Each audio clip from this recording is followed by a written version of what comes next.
हामी चाहिँ बाँसला सिमले गैराबाट चाहिँ माथितिर हिँड्दैछौँ अहिले। थानापति पुग्नलाई अझै सायद कति लाग्छ विशाल? यहाँबाट आधा घन्टा लाग्छ। आज हामी थानापति जानेछौँ, त्यस कारणले हामी चाहिँ बिहान बिहान यति सुन्दर सिमले गैलाको भ्यूको साथमा चाहिँ हिँड्दैछौँ। यो चाहिँ गाडी यहाँको चाहिँ नर्मली गाडी हिँड्ने बाटो चाहिँ बिहान र बेलुका चाहिँ एक एकवटा आउँछ गाडी।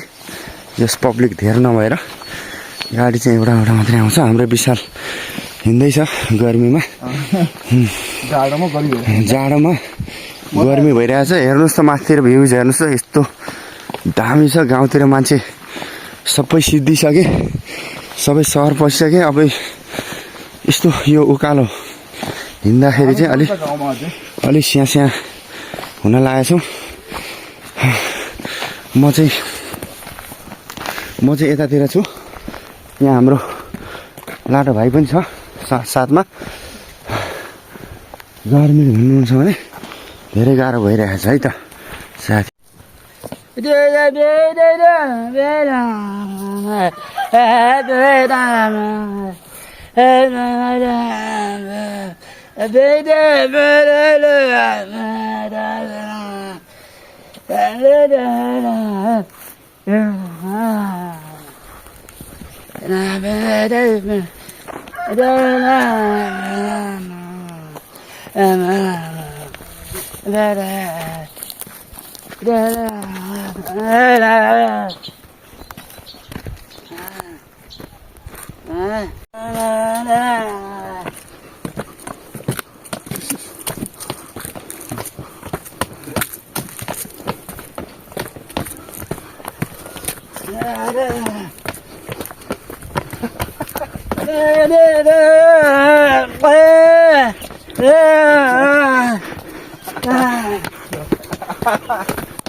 तिमी पछाडिबाट सुट गर।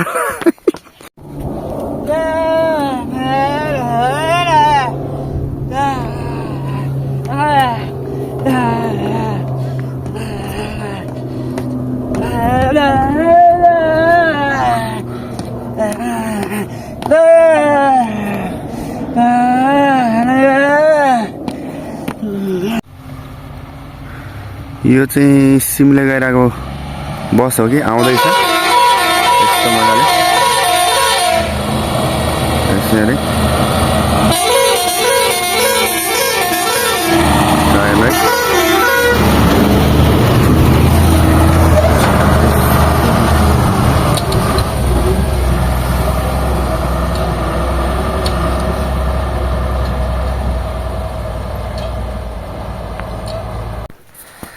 नमस्कार। आज चाहिँ बाङ्गेसलामा साग टिप्न आएको छौँ। सबैजना यहाँ छौँ, साग टिप्दैछौँ। ल हेरौँ है कसरी टिप्नुपर्छ भने चाहिँ हेरौँ न कति राम्रो पार्छ क्या। पात हेरौँ न यहाँ बबान घरभित्र फेरि घरभित्र क्या यस्तो खतरनाक साग चाहिँ अचार गुन्द्रुक जे बनानी भयोबाट साग तरकारी मुठो हुन्छ झन्। नबोल्न धेरै जान्छ त, नबोल्न यताबाट चाहिँ घुम्नुपर्छ उसले भने हो कि राम्रो जस्तो लाग्यो। साग त डेन्जर रहेछ, धेरै राम्रो साग रहेछ। यो गाउँमा अब मान्छे छैन, आमाले यो घरभित्र रोप्नु भएको छ। भतिया घरभित्र माटो, यो भतिया घरभित्र माटो हालेर मजाले साग हेर्नु सक्नुहुन्छ तपाईँहरू। गाइस गाउँले जिन्दगी दामी रहेछ। यस्तो साग अर्ग्यानिक साग खान पाउँदा त अनि के भन्ने है, दामी छ भयो। यसले चाहिँ है यहाँ अर्को उखु चोर्न लाग्यो फेरि। यसले यहाँ सबै सक्ने हो बारीको चोर।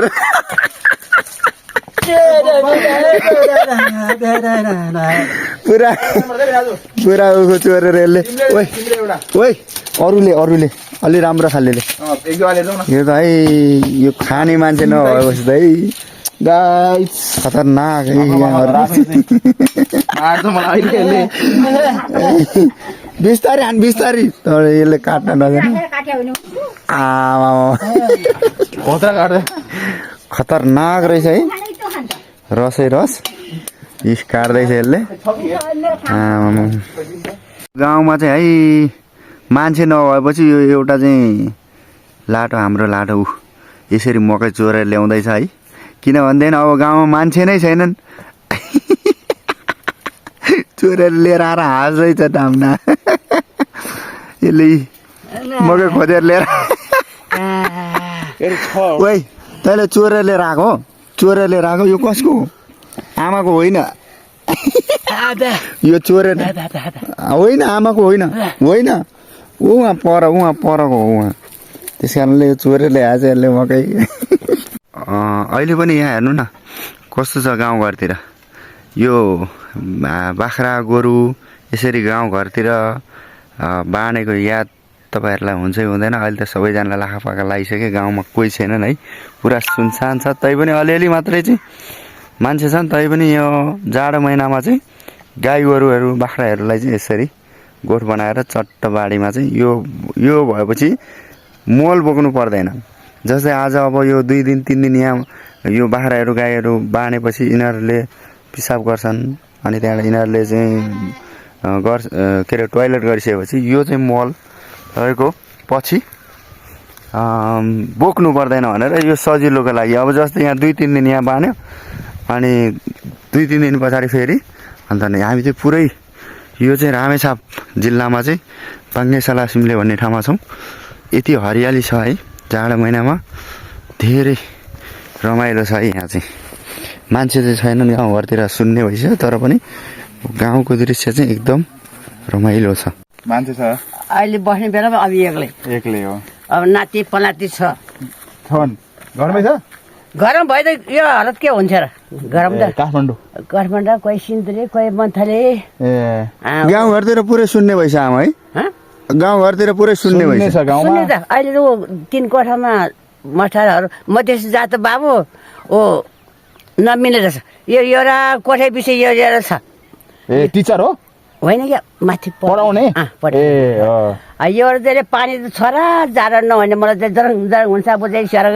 नुहाएको त्यो कहिले सेतो पनि नहुने रहेछ कालो कालो यो मधेसले अब धुन्दा पनि पाइन्छ होइन रहेछ यो सफा रहन्छ अलि यो बाङ्गेसला सिमले होइन त आमा बाङ्गेसला त त्यही बाबु त्यो पढ्दै त्यही तपाईँ घर बस्नुहुन्छ अहिले टिचरहरू सरहरू 3 जना छ 3 कोठामै छ त्यो छोरा के अरे त्यो पारे छोरा सधैँ आफ्नो पाखा एउटै यो पाखा मेरो त्यसको पर्तिर अनि राम्रो क्या छोरा बात मार्ने आउने आमा तपाईँ नदेख्ने धेरै भयो भाउजू आउन भएन अनि के छ साग साग त्यसले लिएर बोक्छ क्या गोठारेको नातिनीलाई सरगन्ड बोयो सरखण्ड थियो तपाईँहरू खाँदैन अब त कहिले खान्छ र हामी त खान्थ्यौँ भयो त छैन अब के गर्नु घर बस्यो कहाँ बस्छ त आउनु न मामा घर जान लाग्यो बाङ्गेसला कुन घर है बाबु भरतको घर क्या भरतपुरी बिर्सिन्छ क्या बिर्सिन्छ होइन सबै बिर्सिन्छ यो त्यो गिदीले खान्थ्यो है अहिले मलाई ज्योतिषले पनि ठगर लाउनु सक्दैन क्या कति खेर चाहिँ मैले त्यो किताब हेरेको थियो है एउटा राम्रो भनिदिनु अनि नातिहरूलाई उनीहरूलाई चाहिँ खोजी हिँड्छन् क्या कसको छ धन सम्पत्ति घरमा कसको छ आयु कति घरबाई बाजा हुँदा लेखिन्छ सब त साँच्चै कुरा हो जति त्यो म उता हेरेर राम्ररी भन्नु आउँछ केही छैन मनमा केही शङ्का छैन अरूको आफ्नै भए जति होइन नभनौँ है कुन आउँछ त्यही भन्नु न कुन आउँछ त्यही भन्नु न कुन आउँछ तपाईँलाई कुन मन लाग्छ सोच्यो भने त जम्मै आउँछ ल हान्नु त एउटा अर्को मोजो राज्यले होइन बेगै हान्यो ल्याग पाखा पर्तिर तोरीको तेल अहिले यति बेला माइत छौ कि घरतिर नसोच नानी ठट्टा गर्ने बानी माइत छौ कि घरतिर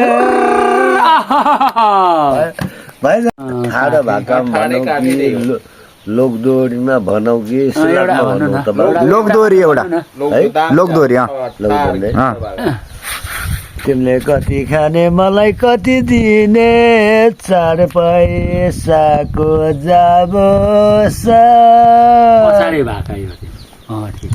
होइन तर आफै विचार गर 4 पैसाको जाबोस ये है हमारा नदी का मच्छी। देखिए ऐसे मच्छी, क्योंकि ये नदी पहले बारिश के समय पर बहुत बड़ा आया था और उसके वजह से उस टाइम में बहुत मच्छी आ गया। तो उस टाइम में मच्छी आके इधर रुक गया तो बारिश कम हो गया, तो बारिश भी कम हो गया और ये मच्छी अभी धीरे धीरे बड़ा समुद्र में जा रहा है। लेकिन इसको पकड़ने जाएंगे तो इन लोग भागेंगे। तो दोस्तों कैसा लगा ये वीडियो?